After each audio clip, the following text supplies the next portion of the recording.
can withstand a run over by a car. Oh, you bet we're gonna run over this thing.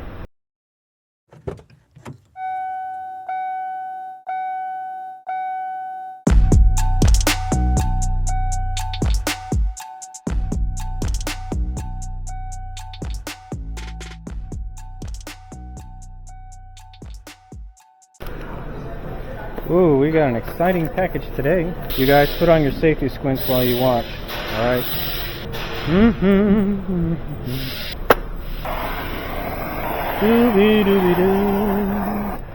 Ooh, we are going to be talking about an air gauge. Who's it made by? Etenwolf. Etenwolf? Eating wolves. I think that's illegal. We should not eat wolves. So we'll call him Teen Wolf. What's in the box? We're going to get a tire pressure monitor, some AA's, ooh, some straighter stuff, a calibration sheet, and a user manual. Cool. Complicated packaging. Ooh, pretty. Hey, there's our calibration sheet. Got passing remarks, gold stars all around. Hey, they sent you the good batteries. We got some copper tops. That's what I'm talking about. Somebody out there likes me. That came apart pretty nice. Call him Teen Wolf or Teen Wolf?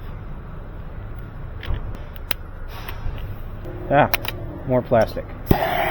English, Espanol, and Francis. Professional level accuracy, mechanic recommended, can withstand a run over by a car. Each product has been carefully tested. Well, we did get a calibration sheet, yep, by our engineers before.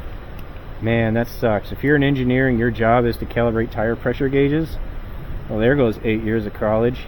Okay, we got a support website. Warning, there are 2 AA's that come with the product. I found them. Don't place the batteries in a fire. Well, don't let your batteries get in my fire. That's what I say. Well, there's a lot of things that I should have known about before I opened this. Our range is 3 to 200 psi. Accuracy +1 or -1 psi. Storage temperature -4 Fahrenheit to about 95 Fahrenheit. Battery level indicator. Hey, that makes sense. Presta valve adapter. I don't see a valve adapter. Did I get a valve adapter? I don't see a valve adapter in here. Nope. Nope, nope, nope. I'm missing an adapter. Not cool, man. It's not stored in here. Did they store it somewhere in here? Nope.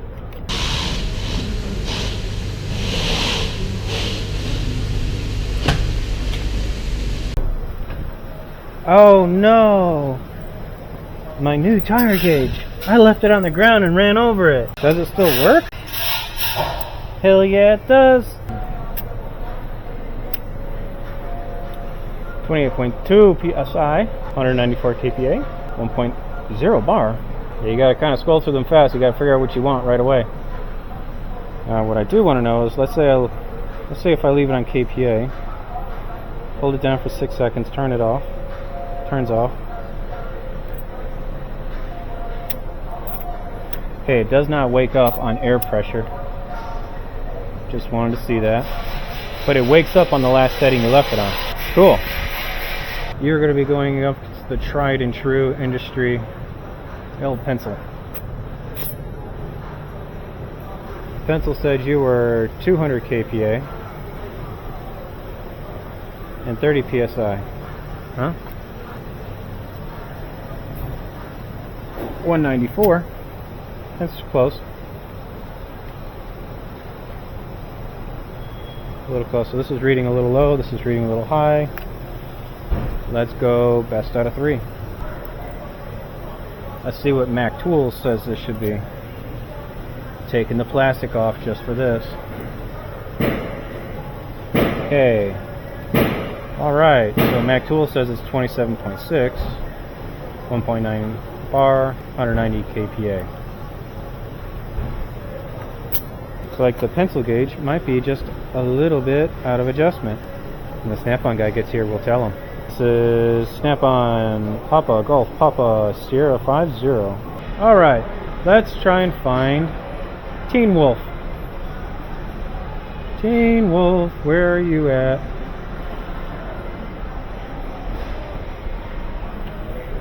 Oh, that's where I left it. In the freezer.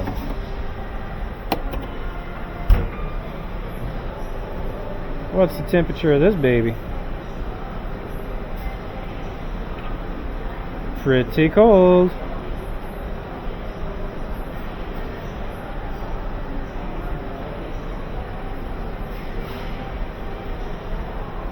See what the screen looks like. Yep, screen still comes on.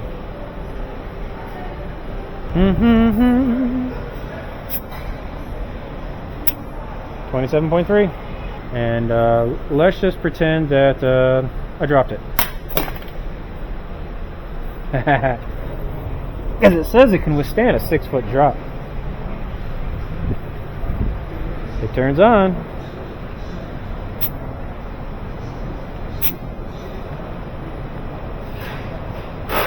Oh, 190 kPa. So let's go ahead and let's check the accuracy, and let's say like oh. Butterfingers.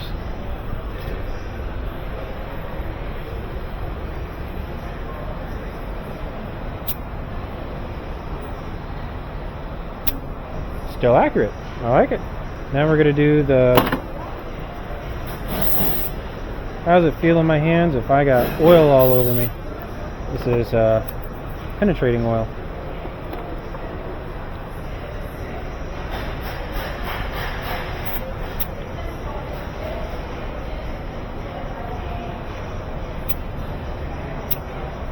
Still good, and the grip feels good in my hand. Doesn't feel slippery at all. Non-chlorinated brake cleaner.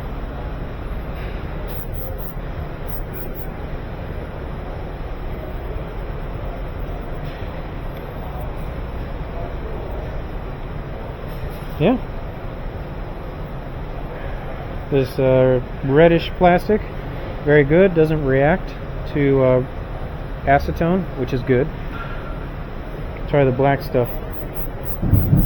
The black stuff is melting just a little bit, okay, and it's reacting to the acetone, so there must be, this is definitely a different plastic. It's weaker than the red stuff, so I'm not going to put it anywhere near this screen because then it'll get messed up. But the red stuff is good. The black stuff is just your basic cheapo plastic. But the red stuff, much stronger.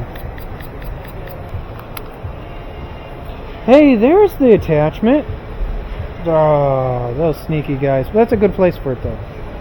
I never would have found it. So I blame the instructions for not telling me where to find it. There we go.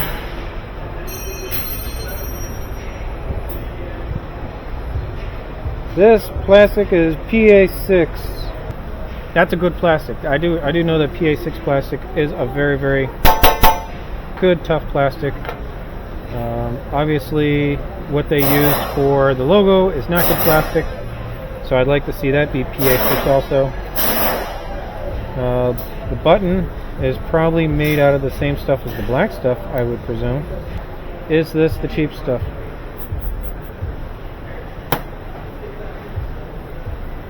No, it's not. This is the good stuff. This is PA6 also.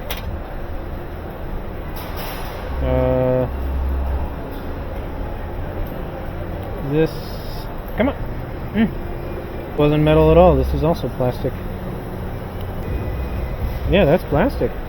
I thought that was just some sort of aluminum cast. Hey, you know what? Pretty impressed. Probably upgrade this LED to a higher intensity one. Use it as a flashlight. Very, very cool. I like this a lot. This is cute. It's definitely something that would be nice to live in a car. Oops. Wonder how many times I can drop this. I'm going to drop it on the weak point.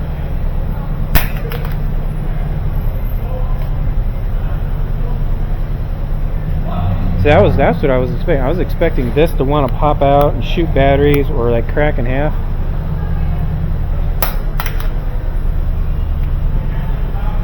Yeah. Just push that case back together and you're good to go. And that probably wouldn't have happened because I did break the glue that was helping keep the clips together. No, we'll just keep that right there for the grab and go. Very nice.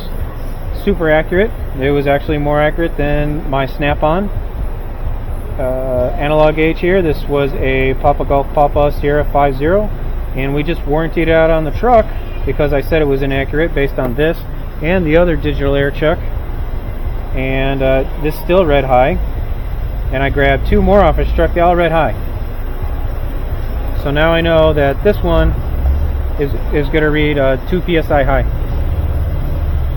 Good information to know. And this one bragged about being more accurate.